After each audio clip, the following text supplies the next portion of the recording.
Hello, and many thanks to the IASPM London organising committee for all the hard work that's gone into putting this together. This paper is part of a series in a panel available on the same page, and that panel covers various aspects of a project, Birmingham Live Music Project, funded by Nesta and the AHRC, the Arts and Humanities Research Council's Policy and Evidence Centre. It's a collaboration between Aston University, Birmingham City University and Newcastle University, exploring the live music industries in Birmingham. We'll be covering the details of the project, including the mapping exercise currently underway and some of the specific local concerns in the other papers. What I'll be looking at primarily here is the broad theoretical context, the research background to the project. In particular, I want to draw attention to the ways in which musical activity at local level and at the level of local policy in particular are tied into broader systems of policy making, and I want to point towards some of the ramifications of this for sustaining and supporting that live music activity.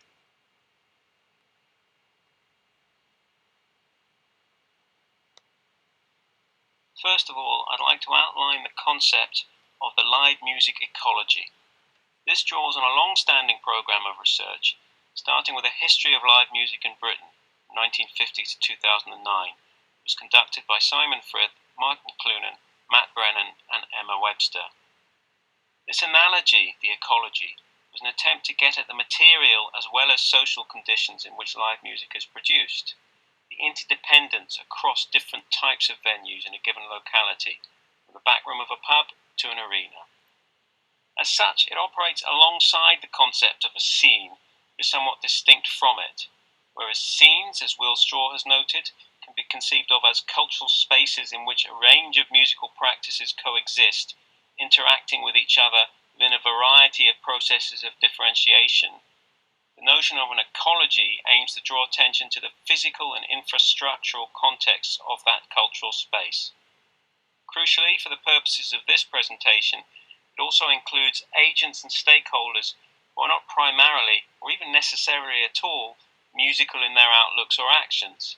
In other words, extrinsic as well as intrinsic factors, and local as well as national policies are key amongst these, including, for instance, noise regulations, licensing, planning, and so forth. That historical work and subsequent research noted that promoters, and in particular venue owners, are as much, if not more, concerned in many ways with their relationship with regulations and regulators as they are with their dealings with agents, managers, musicians. People who are not members of a music world or scene, in other words, are also highly significant for the ways in which rock gigs are constructed.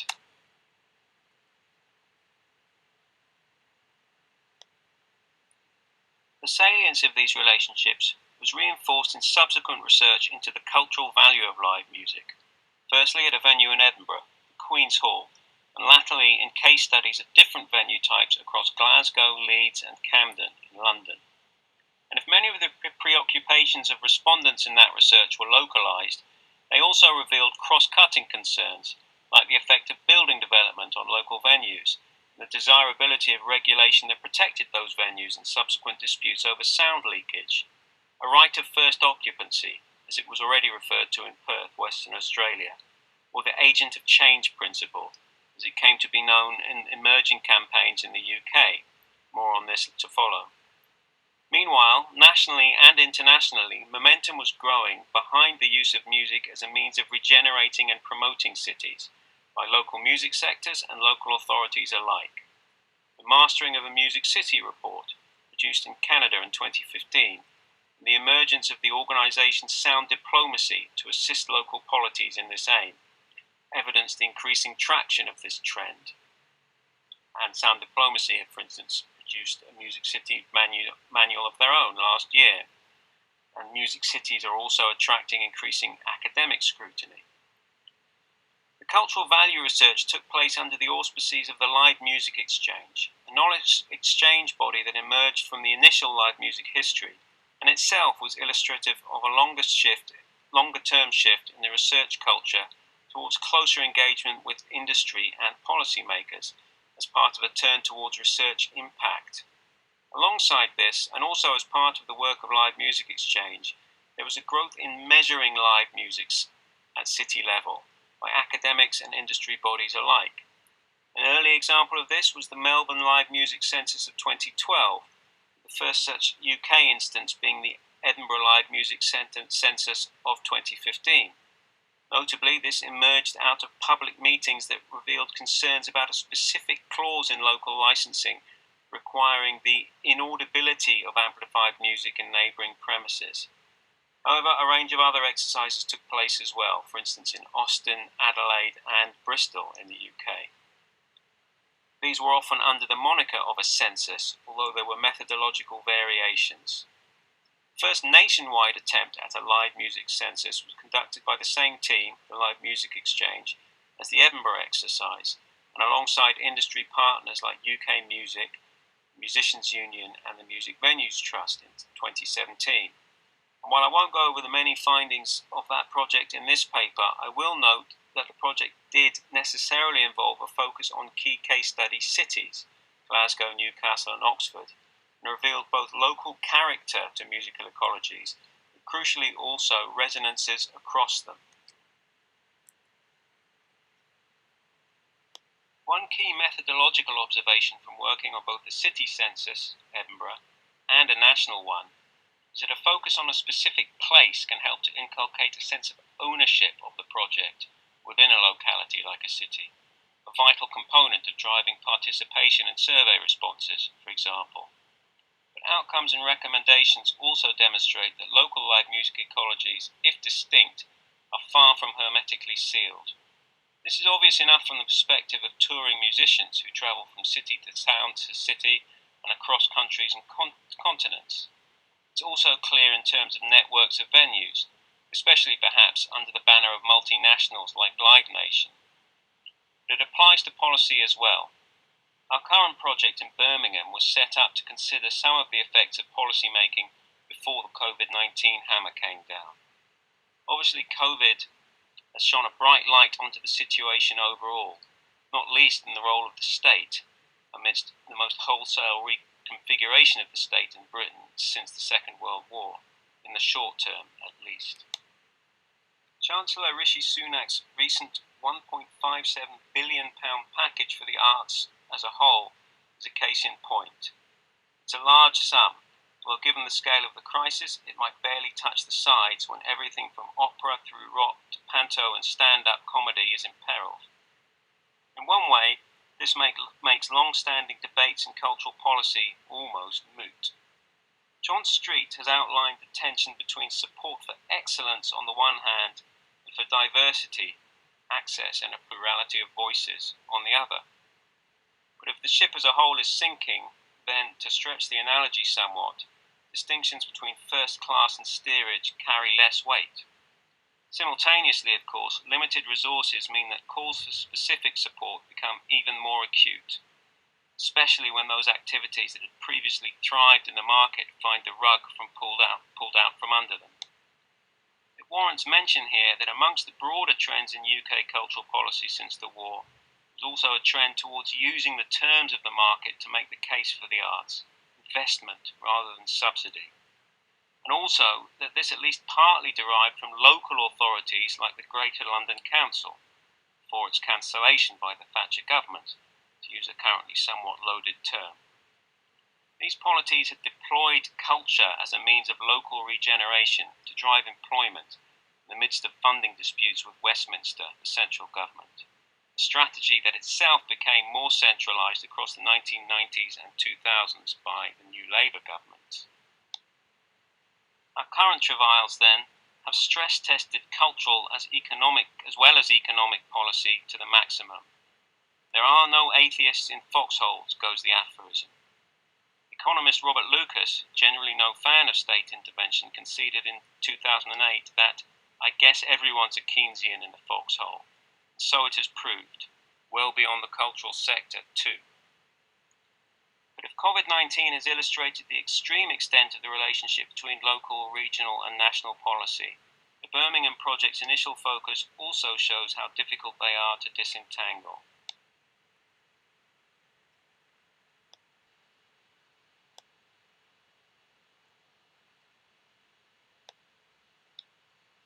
formulated that project to examine the effect of a national, international in fact, development on a local policy, another cloud still looming on the horizon, namely Brexit.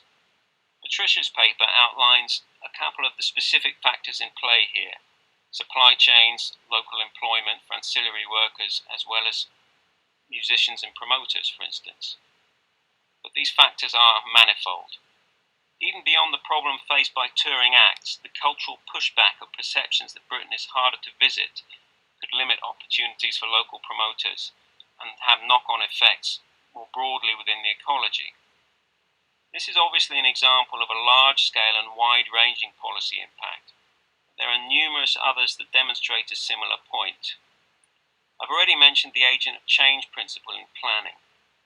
This makes the person or business responsible for any change, the agent, responsible for managing the impact of it.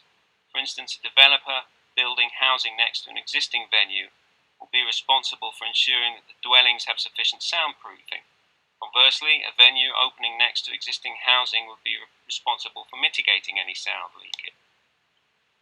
Introducing the agent of change was a recommendation in our report from the cultural value research onwards, through both the Edinburgh and UK live music censuses. It was also the focus of lobbying at both local and national levels, not least by the Music Venue Trust, founded in 2014 to represent and corral the hitherto rather disparate voices of venue operators.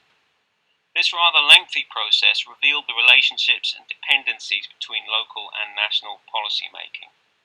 In Edinburgh, we were told in 2015 by the local authority that it would require the intervention of the Scottish Government to implement.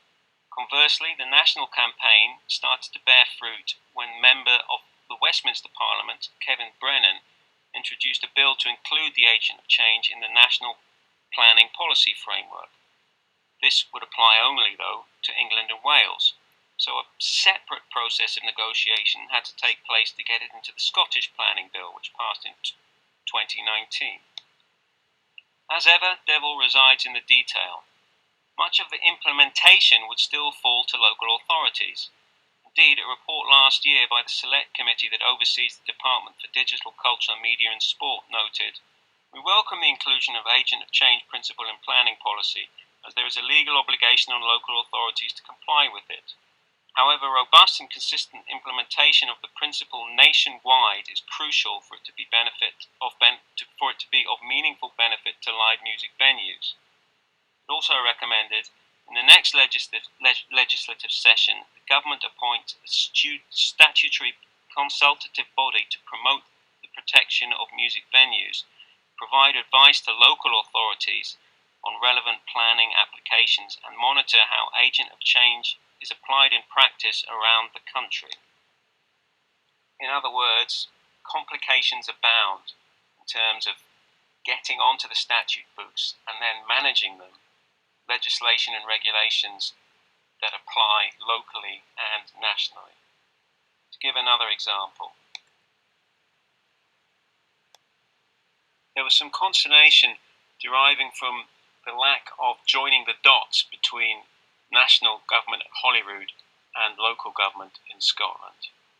These debates took place across Scotland, most stridently in Edinburgh and Glasgow, in 2012.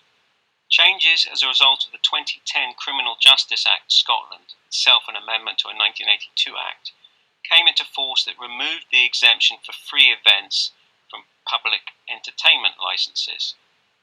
This, it turned out, would make life difficult for shop and cafe owners, artists and musicians, community organisers as well, all of whom were worried about the logistical impact of having to apply for licences to host small-scale acoustic events or exhibitions. In fact, this was also the result of that wider piece of legislation that was designed to curtail or at least regulate larger-scale events like raves. A fractious public meeting saw the then culture lead for the City of Edinburgh Council berated for the chilling effect of his, quote, little bit of form filling.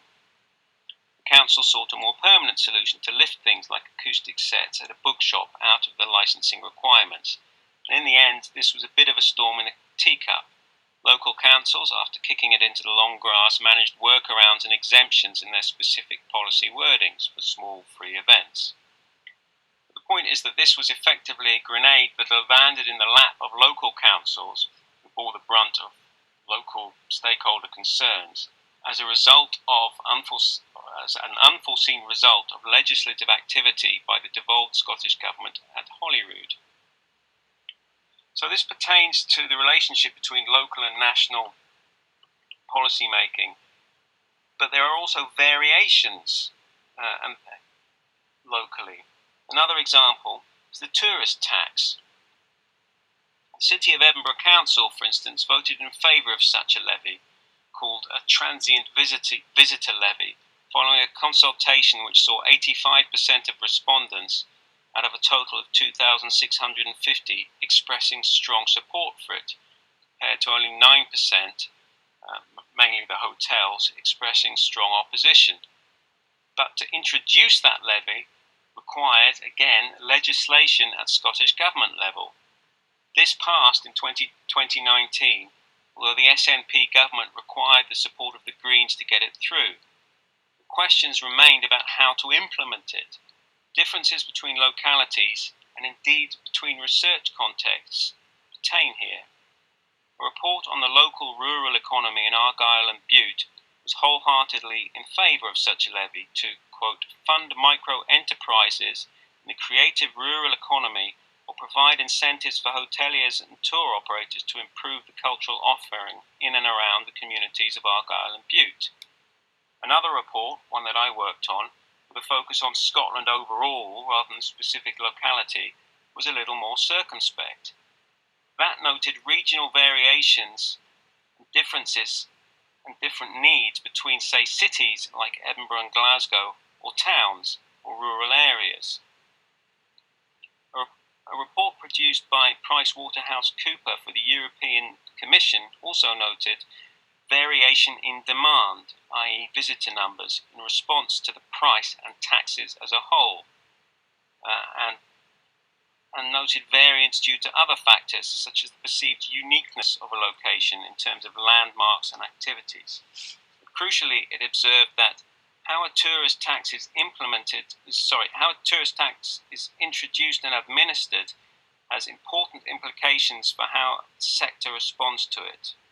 Such taxes may also be better received and accepted by the industry, it noted, if the revenues raised are credibly set aside to support the tourism sector.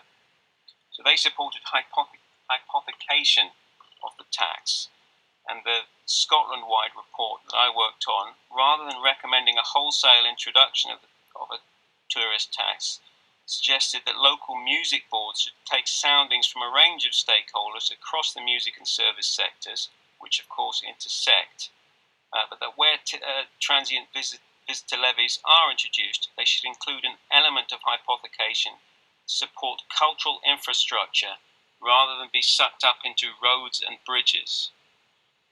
The Confederation of Scottish Local Authorities, for instance, suggested that revenues could be used to support general infrastructure such as public transport, the roads network, cleanliness, tourism superstructure such as signage.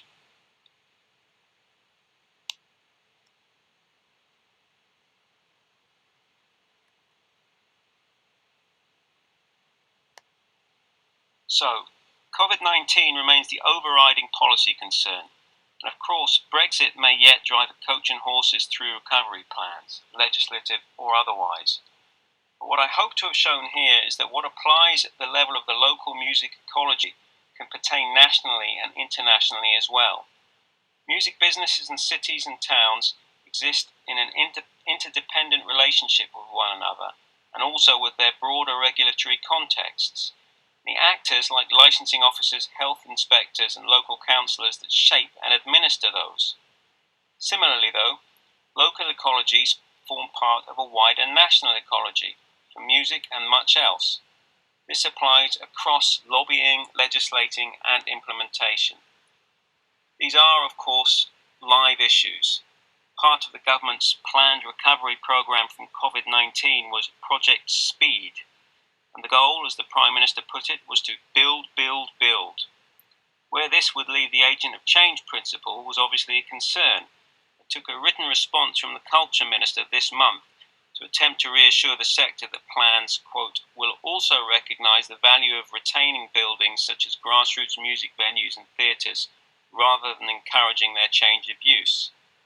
National pandemic response and local cultural provision, then, are intertwined. So while what follows in this panel is an account of a citywide research project, I hope to have demonstrated that the policy context for that is much broader, and that making the case at national level inevitably involves considering local concerns. For more information about the current project, you can find our social media feeds and the project website here. And of course, a selected bibliography of some of the reports that I've mentioned in this paper at the end of these slides. Once again, thank you very much.